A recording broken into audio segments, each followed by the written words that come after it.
What's up, everybody? Just wanted to throw out a quick video while we're in the off season. For a lot of people that don't know, I actually moved out of state, so I'm not around a lot of the action. So if you realize, yes, I have been missing a lot on social media posts and stuff like that. So I don't get a lot of chances to come out here, but I'm out at after hours right now today. We got the new car being built out back, so just wanted to fill you guys in on that, what's going on, and basically what happened to us after FD ended for 2020. The E36, after bringing it to some frame shops and having a bunch of people take a look at it and talking to Kevin Wells from FD, we decided that the car is totaled. It's going to take way more work than it's worth to get it going again.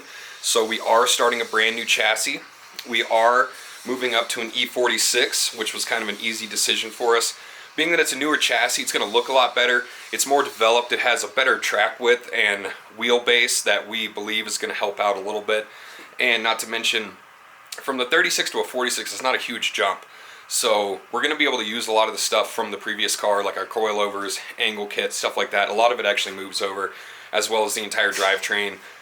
We're still going to be running the same engine, trans, differential setup. So it's going to be a little new, a little different, but pretty much all in all, very similar car, very similar setup. We got a bunch of goodies from our friends over at Tilton. New clutch for the car, the brake bias adjusters, good stuff like that. Basically all of our hydraulic needs are coming from Tilton, as well as our new pedal setup, which I'll show you in a minute. We got Tilton stuff for 2 of the new cars. A lot of people don't know Justin's building a new car with this beauty of an engine from Gullin.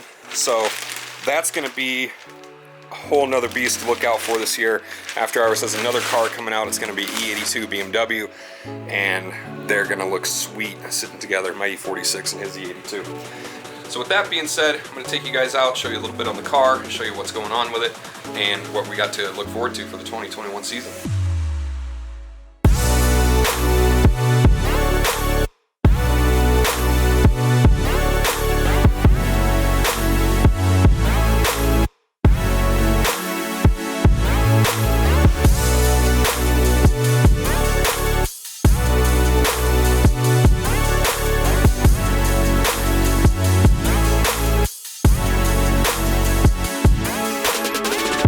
So here it is. She's still in the very beginning stages of being built, but basically just wanted to take you guys on a tour of it, bumper to bumper, and show you what's going on with it. Obviously they started out by gutting everything. The interior all got sandblasted, and Justin started out doing some of the fab work up front. So we got some tie-ins from the strut tower to the frame rail that's going to keep it nice and stiff, and this is actually a pretty slick removable bar that he made. Justin put it together so that it's removable, so that if we have to pull the engine or anything like that, this whole piece actually comes straight out of the car, and we can have spares of those made so that we can plop them right in and out. We'll have a whole bash bar made in-house as well. So all the fab work up front is done in-house. Justin's done an amazing job on this cage. So actually one of my biggest complaints last year was that the A-pillar bar came too far out and blocked a lot of the visibility. So in this, you can tell from the driver's seat, it does not get in the way whatsoever. The A-pillar bar from the roll cage is perfectly in line with the actual A-pillar. So it gives me tons of visibility. They look great with these gussets on here that he's made and dimple dyed. So that's all pretty awesome stuff. The rest of the cage looks really great. And here's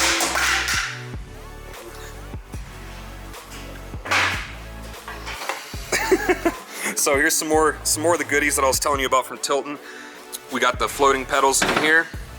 Justin made a pretty cool removable dash bar, just in case we did need to remove the pedals to do some work on them. This section all comes out, which is all within FD spec as well. Putting in a new floor plate in here so that the floor is pretty level for me.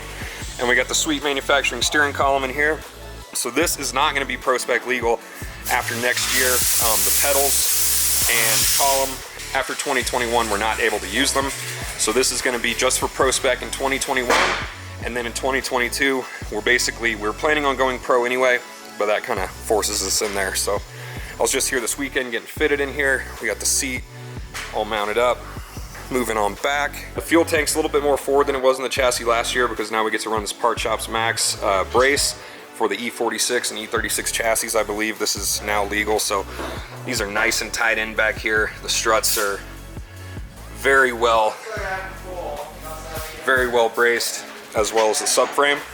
And then moving all the way to the back, this is actually from the previous E36, our bash bar setup. We did have to add a couple more braces, these two in here, to keep that legal and keep our buddy Kevin Wells happy. So this is really cool. This is probably my favorite part of the car. This bash bar took a lot of hits last year and kept me moving on down the track even when we're stuffing the back into the wall. So love that. Obviously the back end is completely cut off, getting ready for our big Duck Club replacement quarter panels. Removed as much weight as we could in here, since this is all going to be fiberglass anyway. And then this is a cool new feature that we're adding for this year. Got the fuel gauge on the outside with the filler as well, so the guys when they're filling, they can see how much fuel we have instead of me trying to yell back and forth, tell them that it's full before they overfill it. So super cool new trick. Raise this thing up and take a look underneath. Starting back at the front, you can see all the work that they did cleaning up the engine bay, and everything underneath is also going to go get sandblasted. We had to put the cage in first because they actually hang the car upside down by the cage to sandblast it. So trans tunnel's all cleaned out, everything's shaved. We have the removable trans tunnel up here so we can work on the transmission and engine if need be and get to those pesky top bell housing bolts that everybody hates trying to do. Moving on back, got our subframe reinforcements in here. Everything's looking nice and strong. This one is a typical E46. It did have a cracked subframe, but Justin got in there, got that all welded up and cleaned up. So also dual battery boxes as we ran before. These are a little bit sturdier. They're dimple dyed and welded into the chassis there. So those aren't going anywhere. Gonna run probably dual Optimas again. So we get a little bit more weight right over that axle to balance the front to rear, and as well have all the cold cranking amps that we need. So all in all, car's coming together great so far. It is going to go, like I said, get sandblasted here soon and get painted. We're actually going to do steel it on the whole car so that if anything happens, we can weld to it and you don't have to prime or paint, redo anything. We can just get steel it in cans, so it makes it really easy to do some repairs on the track side. But with that being said, basically wanted to give you guys a rundown on what our decision is, or why we made our decision to stay in Pro Spec this year instead of go Pro. We did end up getting third place in Pro 2 overall last year, and that gave us Rookie of the Year as well. But being that this year, it was such a tight gap going from the end of the season to the start of the season again, having to build a whole new car, finances are really tight, so making the move to Pro 1 was going to be a stretch for us financially. So we made the decision we're going to stay in Pro Spec, do 4 rounds, which is going to be a lot easier than 8, get really comfortable in this car before we try and take it to the next level. But like I said, looking at the car, it's built for Pro. After this year, hopefully we'll be a little bit more financially secure and we'll be able to put a better engine in there. Right now, I think we were making like 715 wheel horsepower.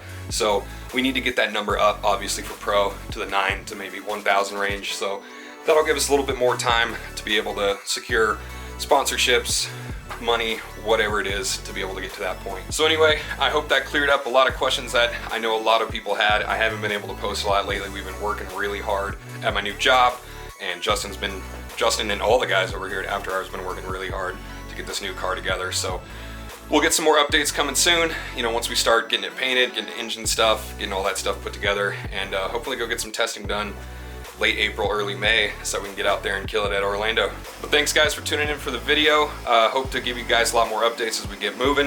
If you got any questions about the build or about what we're doing for FD, leave them in the comments below, and we'll check you guys on the next one.